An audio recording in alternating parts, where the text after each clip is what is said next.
নমস্কার। বৈদিক heritage research and education কলেজের পক্ষ থেকে আমি অপরূপা এই বছর অর্থাৎ 2025 সালের মিথুন রাশি বা লগ্নের কেমন যাবে সেই নিয়ে আলোচনা করব। এই বছরের প্রথম দিকে আপনাদের সমস্যা একাধিক ছিল, মাঝখানে একটু সমস্যা থেকে মুক্তি পেয়েছেন।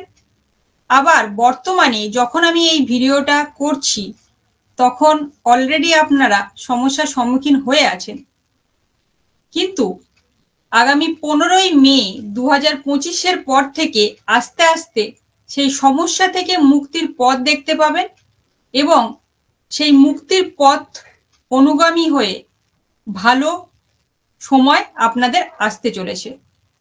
আপনারা সবসময়ই একাধিক স্থান থেকে প্রাপ্তির মনোভাব নিজেদের মধ্যে বজায় রাখেন এবং সেই মনোভাবই আপনাদেরকে এই বছরও সাহায্য করবে, একাধিক প্রাপ্তির দরজা খুলে দেবে।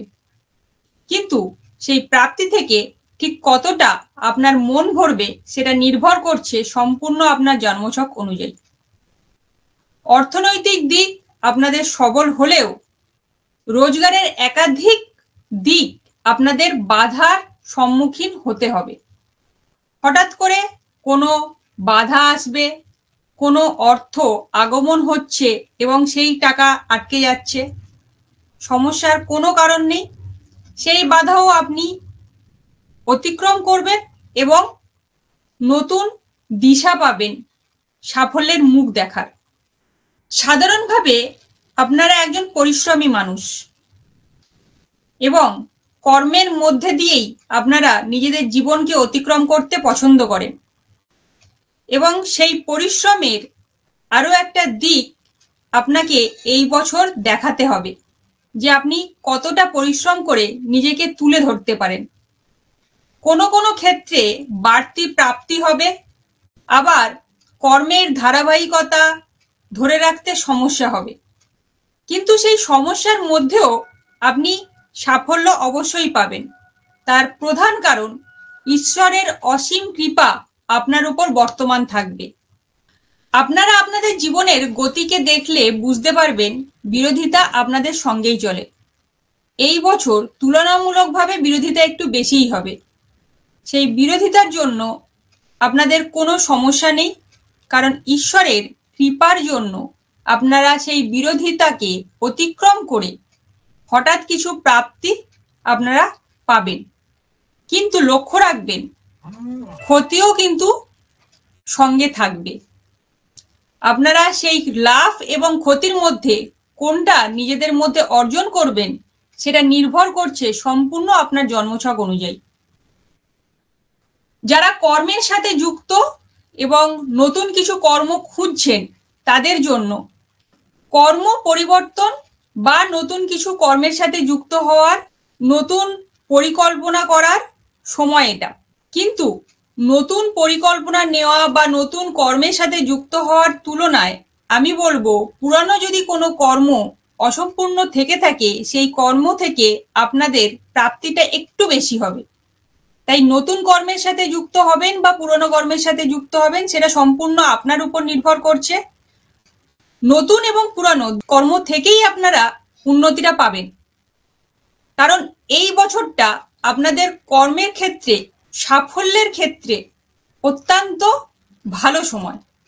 আরো একটা দিক এই বছর লক্ষ্য রাখতে হবে, নিজের কোনো প্রিয় জিনিসকে আপনাকে ছেড়ে দিতে হবে বা পিতা বা পিতার মতো মানুষের সঙ্গে আপনাদের মত পার্থক্য, মতবিরোধ এই জিনিসগুলো ঘটবে, যার জন্য মানসিকভাবে আপনি সমস্যায় পড়বেন বা চাপ বৃদ্ধি পাবে। যারা আধ্যাত্মিক জগতের সাথে যুক্ত তাদের জন্য এই বছরটা অত্যন্ত শুভ।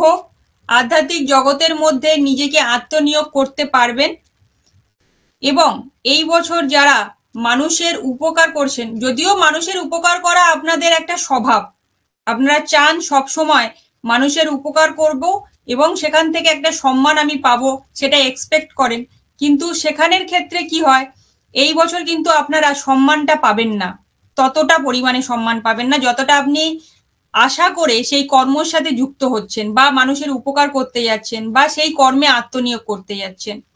তো যারা এখনো শিক্ষার সাথে যুক্ত আছেন বা শিক্ষার্থী, তাদের জন্য এই বছরটা অত্যন্ত শুভ। কিন্তু প্রথম থেকেই আপনার মন অত্যন্ত চঞ্চল, যার জন্য বছরের প্রথম দিকে শিক্ষার কিছুটা ঘাটতি থাকলেও দ্বিতীয়ার্ধে আপনি সেই জায়গাটাকে সম্পূর্ণ করতে পারবেন এবং শিক্ষাতে অগ্রগতি করতে পারবেন। এবং সেই অগ্রগতি দেখবেন অন্যের ঈর্ষার কারণ হয়ে আপনাদের সামনে চলে আসবে। কিন্তু কতটা অগ্রগতি করতে পারবেন সেটাও নির্ভর করছে আপনার জন্মছকের উপর। তবে অবশ্যই আমি বলবো, প্রথম অর্ধে আপনার মন চঞ্চল থাকলেও দ্বিতীয়ার্ধে আপনি সেটাকে সংযত করতে পারবেন এবং সেই সংযত যদি আপনি করতে পারেন, অবশ্যই শিক্ষার ক্ষেত্রে আপনি অগ্রগতি পাবেন। যে চিরাচরিত রীতি অনুযায়ী আমরা যেভাবে চলছি সেই রীতি অনুযায়ী আপনিও চলেন, কিন্তু এই বছরের মাঝখান থেকে আপনি সেই চিরাচরিত রীতিটাকে ভেঙে নতুন দিক উন্মোচিত করবেন এবং সেই রাস্তার দিকে চলার চেষ্টা করবেন। এবং তার ফলে আপনাকে বারবার বিরোধিতার সম্মুখীন হতে হবে। কিছু কিছু ক্ষেত্রে আপনার এই চিরাচরিত রীতি ভেঙে নতুন পথের যাত্রী হওয়াটা মানুষ মেনে নিতে পারবে, আবার কিছু কিছু ক্ষেত্রে মানুষ মেনে নিতে পারবে না, আপনাকে বারবার বিরোধিতার সম্মুখীন করে তুলবে।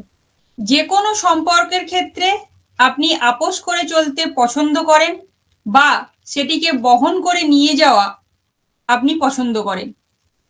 কিন্তু এই বছর যে কোনো সম্পর্কের ক্ষেত্রে আপনি যদি স্বার্থ দেখেন, সেই সম্পর্ককে বহন করে নিয়ে যাওয়া অনেক সমস্যাযুক্ত হবে। এই সমস্যা এতটাই বাড়বে যে সম্পর্কের বিচ্ছেদ ঘটবে, অনেক কাছের সম্পর্ক আপনার থেকে দূরে চলে যাবে। তাই যে কোনো সম্পর্ককে টিকিয়ে রাখা আপনার উপর নির্ভর করছে। আপনি সেই সম্পর্কে স্বার্থ দেখবেন নাকি নিজে সেই সম্পর্ককে বহন করে নিয়ে যাবেন। বিরোধী মানুষদের সাথে একটু আপোষ করে চলবেন।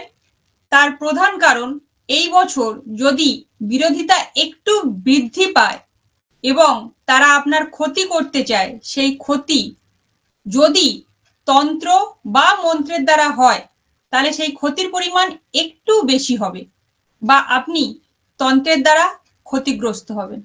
যারা বিবাহিত তাদের ক্ষেত্রে স্বামী বা স্ত্রীর যদি মত নিয়ে আপনারা এগিয়ে যান তাহলে সেখানে অগ্রগতিটা একটু বেশি হবে।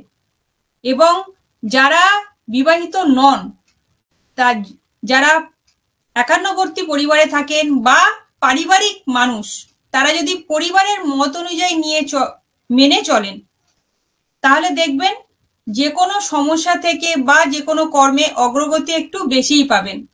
কিন্তু অবশ্যই সেখানে কার মত নিয়ে চলছেন সেটা দেখা অবশ্যই প্রয়োজন। আপনার শুভাকাঙ্ক্ষী হতে হবে এবং আপনি যার মত নিয়ে চলছেন সে আপনার পারিবারিক মানুষ হতে হবে। তাহলে দেখবেন আপনি যতটা এগোতে পারতেন নিজের মত অনুযায়ী, অন্যের মত অনুযায়ী অর্থাৎ নিজের পরিবারের মত অনুযায়ী যদি আপনি চলেন তাহলে সেখানে অগ্রগতিটা একটু বেশি হবে। সর্বশেষে বলি, এই বছর ভালো বা মন্দ যাই ঘটনা ঘটুক না কেন, আপনাকে আগে থেকে মানসিকভাবে প্রস্তুত থাকতে হবে। এমন সময় এমন কিছু দেখা যেতে পারে যে আপনি মন্দ ঘটনা ঘটছে এবং সেটাকে মেনে নিতে পারছেন না, তার জন্য আপনাকে অনেক বেশি হতাশাগ্রস্ত করছে। কিন্তু মনে রাখবেন, যদি আপনি সেই মন্দ ঘটনাটাকেই বড় করে দেখেন, যখন ভালো সময়টা আপনার আসছে সেই জিনিসটাকে আপনি নিতে পারছেন না। একটা কথা মনে রাখবেন, অন্যান্য যাই বছর চলে গেছে সেই বছরের তুলনায় 2025 সাল আপনাদের জন্য অনেক বেশি ভালো। তাই নিজেকে আগে থেকে মানসিকভাবে প্রস্তুত রাখুন, দেখবেন এই বছর আপনাদের অন্যান্য বছরের তুলনায় অনেক ভালো যাবে। ধন্যবাদ।